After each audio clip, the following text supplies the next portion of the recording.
Arsk. Or ask, as I say it. Yes. GMBN. Yes, let's do it. Let's answer some questions you guys have been putting to us using the hashtag AskGMBN in the comment section down below the videos or on our social media platforms. As always, we've got loads of good questions, but let's start it off with a stupid question. Or in fact, that's what Dan and his bike says. This might be a stupid question. My car's out of action for a bit, so I'm resorting to commuting on the bike. It's about 200 road miles per week. Woo, that's good, bloody hell. And I'm actually enjoying it, so I might keep it up even when the car's back. Will this help my mountain bike fitness? I want to get into enduro racing. Are there any things I can do on my commute that will help me to get fit for actual racing rather than plodding along at 30 miles an hour? Well, that's really good. I mean, that's a long way to be riding each week, but it definitely will help. You will be killing it on the base stuff, I forgot what it's called, but basically building up your lactic threshold. You'll be doing really, really well on your endurance. Yeah. You want to throw in a few sprints here and there. That'll be your big one. Yeah. Potentially on your mountain bike fun riser weekend, do some short, sharp sprints, and you will be doing really well, I'd say. Yeah, and I mean, on that ride to work, I mean, if you actually designate a few different sections to deliberately ride at a higher intensity, you could replicate some nice enduro-esque kind of fitness modes. So you could play with it a little bit. Phil Shocksmith, a guy who raced in the UK, used to be really good at the British National Enduros, used to commute across London to Canary Wharf, I think it was.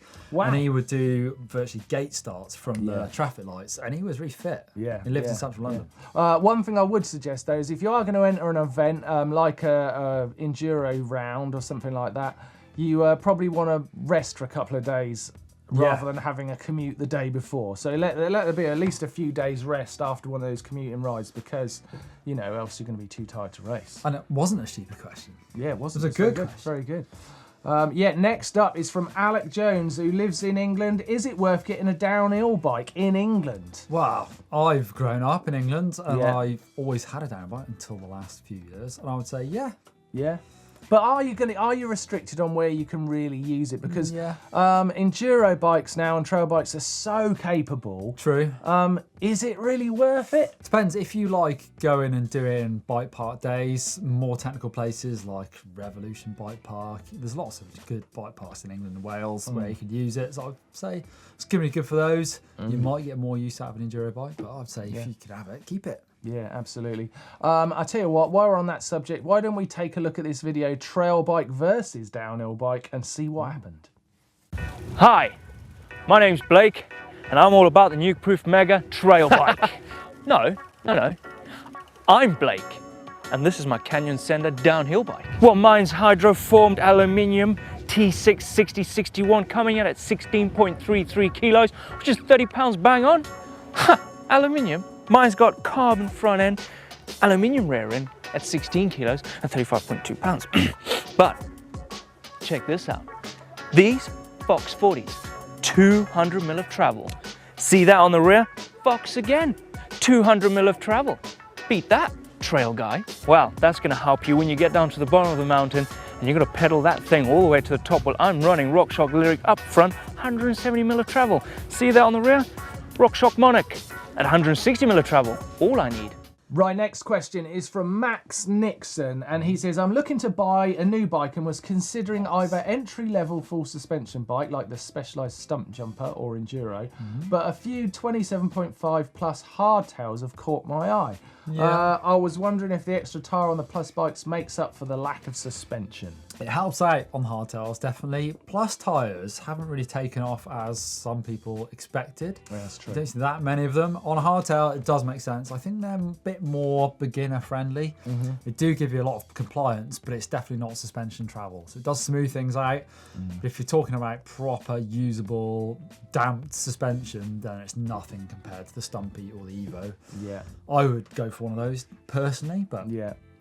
No, I mean, it's worth trying both. I think that's right, and I think the idea of the Plus tyre is to be a more forgiving ride rather than a version of suspension. But they're very different things. The problem is the tyres aren't super tough; they're quite lightweight. So if you're doing lightweight riding, miles, you're bombing around the woods, probably all right. But if you're riding more technical stuff, you'll probably find you start ripping plus tyres. Yeah, that's true.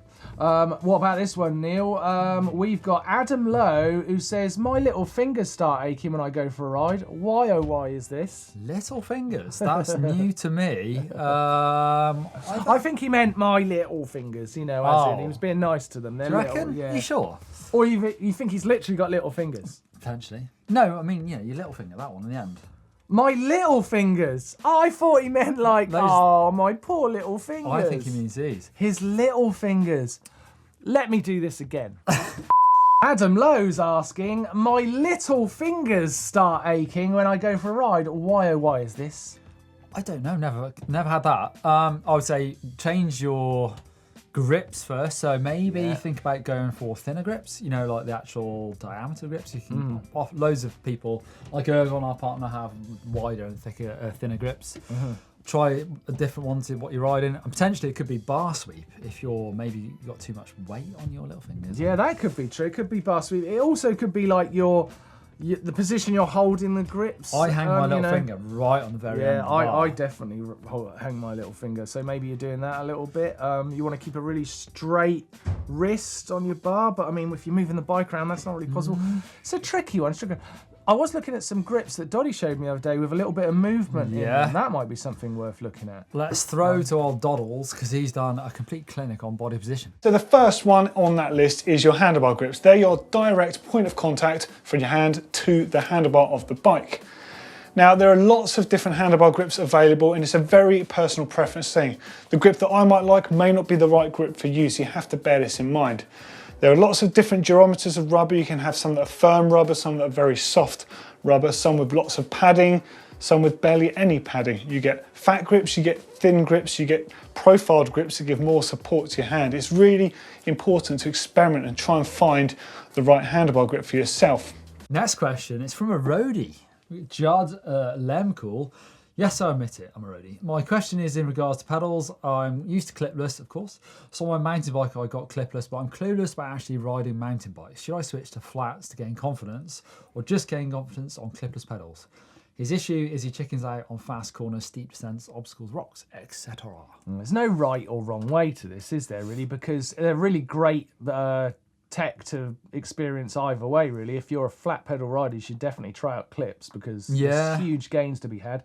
And there's an also lot to be learnt from riding flat pedals if you rely on clips. So very true. I think if you're starting on mountain biking, riding on flats isn't a bad idea, because you might feel a little bit safer, I think, in some of those more precarious places. You want to try and make sure your foot is in the right position as well, because it might be slightly different to how you have it on your road bike. You might find that you stand a bit more further forward on your toes, so your cleats are a bit further forward. So on your flats, try and ride a bit further up on your foot, and that will make a big difference to your technique. Yeah, and it's all about having a good time when you get on a mountain bike for the first time and start enjoying it. So flat pedals might help you doing that. But if you started on clips, that wouldn't be wrong.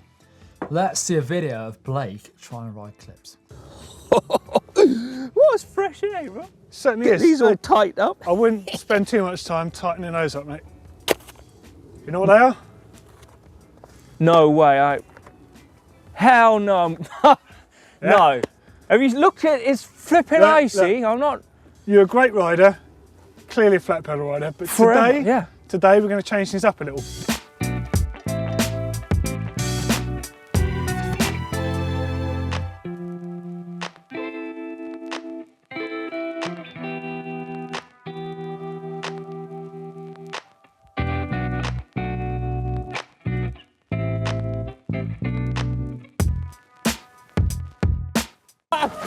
That was so good, that. Whoa. So you've obviously still got a few things to master. Next question is from Luca LaForest, who's saying, I'm about to store my bike for the winter. Because there's about 2 foot of snow here in northern Ontario. Ontario. It's Canada, isn't it? Would hanging my bike from the front wheel or rear wheel cause any issues? Could it damage the wheel, fork, stem, etc.? Would there be an advantage to hanging it from the rear to keep the fork oiled? It's not going to damage the bike, I'm going to say. I have heard that if you let your fork maybe sit upside down, for example, it will oil the seals a bit better. What the difference is that I don't know about is it's potentially going to be really cold. Is that going to affect seals and things? I don't know, but I don't think it's going to damage your bike. Either way you do it. No, I think it's pretty safe, Tank. I've hung bikes in my garage literally for years and then pulled them off the hook and gone and ridden them. But has it been minus 100 degrees? No, I've got to be honest, I don't have that experience about the temperature. So yeah, I think I'm probably talking a load of nonsense. But hey, let us know how it goes, and I hope the snow doesn't last too long. Tommy Saran, a regular commenter, says, "Where is Jess?" Oh, Jess, yeah, well, she's not here full time. What she's doing, she's writing scripts for us. So she's still involved in GMBN, but she's got some plans to go on some big trips in 2019. You'll see her on GMBN. There you are, she's got plans. How about Joe? I have a 2018 Giant Trans 3. I want to upgrade the fork, shock, drivetrain and brakes. I was curious if it would be better to upgrade the bits part by part or save up for a bike later on with the parts I'm wanting to upgrade. By the way, love the show. Keep up the great work. I don't know what you'd say, Neil, but I would say go for it like bit by bit. Yeah. Because that way you get to kind of like really learn about what difference that is making to your bike as it goes. You'll get there in the end, but it's all exciting right from the get-go, whereas if you've just got to save up and wait, suddenly you've got this bike, it will be better, but you won't necessarily know why. You could potentially do all that and change the frame at the end. It's 2018 bike, so it's pretty good. The only issue I see is potentially the changing standards of the mountain bike world. You do all that, and then you get to the end and go, oh, actually, I want to change that bit, and I can't. I mean, it's a never-ending game a little bit, isn't it? It is a never-ending game, and I tell you what, that's on purpose. They're doing that on purpose. So, yeah, I mean, I guess that's true what Neil just said. You cynic, Martyn. Yeah, cynic. But I'd go bit by bit. Thank you for sending in your questions to Ask GMBN. If you'd like to get involved for next week's show, then put your question in the comment section down below. Yeah, we'll try our best to summon the knowledge to answer that question. Absolutely. It's not always easy. No, it's not. We do love having your questions. If you'd like to continue watching some GMBN, then why don't you click here to see Neil teaching you how to endo round a corner. Good skill. I have some descending mistakes and how to avoid them over here. Absolutely. Hit the old subscribe button there and give us a thumbs up like. We'll see you next time. See ya.